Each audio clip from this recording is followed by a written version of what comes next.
នៅកូនហើយសង្ឃឹមថាពុកម៉ែបងប្អូននឹងចូលរួមជួយបាទចូលរួមជួយចូលរួមshareចែករំលែកបាទសំងមួយបាវប៉ុន្មាននេះអ្នកជាមួយបាវ20000ដែរណាបាទ20000ឬក៏ស្មើនឹង$5ពុកម៉ែបងប្អូនបាទអញ្ចឹងចាត់ទុកថាខ្ញុំស្នើសុំកាដូពិសេសមួយនៅក្នុងថ្ងៃខួបកំណើតរបស់ខ្ញុំដើម្បីពុកម៉ែបងប្អូនបានចូលរួមបាទតម្លៃ$5ស្មើនឹងសំងមួយបាវដើម្បីធ្វើអាគារនេះ2ជាន់ចំនួន19បន្ទប់ពុកម៉ែបងប្អូនបាទហើយបើគិតជាសាច់ប្រាក់អត់ក្រោម$100,000ទេពុកម៉ែបងប្អូនបាទទាំងសំណង់អាគារទាំងគ្រឿងគេហៅថាក្រែការដាក់ភ្លើងនិយាយទៅគឺ set up មកអាគារនេះទាំងមូលតែម្ដងអត់ក្រោម$100,000ទេបាទហើយខ្ញុំនេះកំពុងតែប្រកបប្រកាស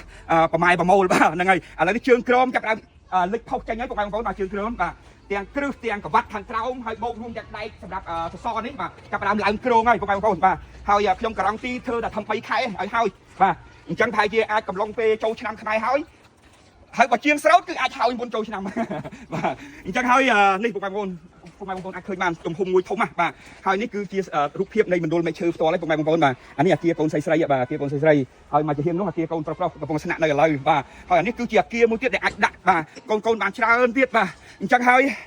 ក្នុងនាមជាឪគឺនៅតែគិតគូរដល់កន្លែងស្នាក់នៅបាទជំរកនេះអាហារប្រចាំថ្ងៃរត់រោធ្វើម៉េចឲ្យកូនគ្រប់គ្រាន់បាទផ្ដល់ឱកាសឲ្យកូនបានចូលរៀនទាំងអស់គ្នាអញ្ចឹងទៅបាទហើយក៏ឃើញពុកម៉ែបងប្អូនតែងតែ appreciate តែងតែសរសើរថាខ្ញុំប្រកែកចិញ្ចឹមកូនអីចឹងណាបាទខ្ញុំអាចធ្វើទៅរួចម្នាក់ឯងបានទេបាទគ្មានការចូលរួមពីពុកម៉ែបងប្អូនបាទអញ្ចឹងហើយចាត់ទុកថាខ្ញុំស្នើសុំកាដូពិសេសពីពុកម៉ែបងប្អូនជាសំងម្នាក់មួយបាវដែលមានតម្លៃ$5ឬក៏ស្មើ$20000បាទដើម្បីសាងសង់ចាប់ផ្ដើមបាទឡើងជាជាងឡើងជាដំបូលឡើងជាអីសម្រាប់អាគារស្នាក់នៅរបស់កូនខ្ញុំមួយនេះបាទគ្រប់អរគុណពុកម៉ែបងប្អូនអញ្ចឹងពុកម៉ែបងប្អូនកំពុងតែមើលបាទជួយ share ចែករំលែកវីដេអូនេះមួយផងដើម្បីឲ្យគេហៅក្តីប្រាថ្នាក្នុងថ្ងៃខួបកំណើតរបស់ខ្ញុំអាចលេចជារូបរាងក្នុងពេលឆាប់ខាងមុខនេះដើម្បីតម្កល់ជាប្រយោជន៍របស់កូនកុមារកព្រាតទៅមុខទៀតបាទហើយរាប់រយនាក់ឯនោះដែលនឹងចូលមកជ្រកក្នុងអាគារមួយនេះបាទអញ្ចឹងពុកម៉ែបងប្អូនបានចូលរួមជួយនេះគឺបានផ្ដល់នៅជំរកបានផ្ដល់នៅផ្ទះសវែងបានផ្ដល់នៅការគេហៅថាការថែរក្សាពីផ្ទះទៅពីអាគារស្នាក់នៅទៅដល់ក្មេងកព្រាដែលអត់មានទីជម្រកទាំងអស់បាទអញ្ចឹងខ្ញុំនឹងប្រើប្រាស់ទីនេះគឺជាគុណតម្លៃមួយសម្រាប់អាយុជីវិតក្មេងៗដែលអត់មានទីជម្រកអត់មានឪពុកម្ដាយអត់មានអាណាព្យាបាលនេះហើយពុកម៉ែបងប្អូនបាទអញ្ចឹងសូមចូលរួមជាមួយខ្ញុំបាទខ្ញុំមានតែការគោរពអរគុណហើយនឹងការចូលរួមមួយនេះ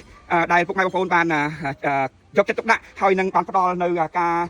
ជួយទៅកាន់កូនកព្រាជាមួយនឹងខ្ញុំដែរបាទគោរពអរគុណនៅទំហំទឹកចិត្តមួយនេះបាទ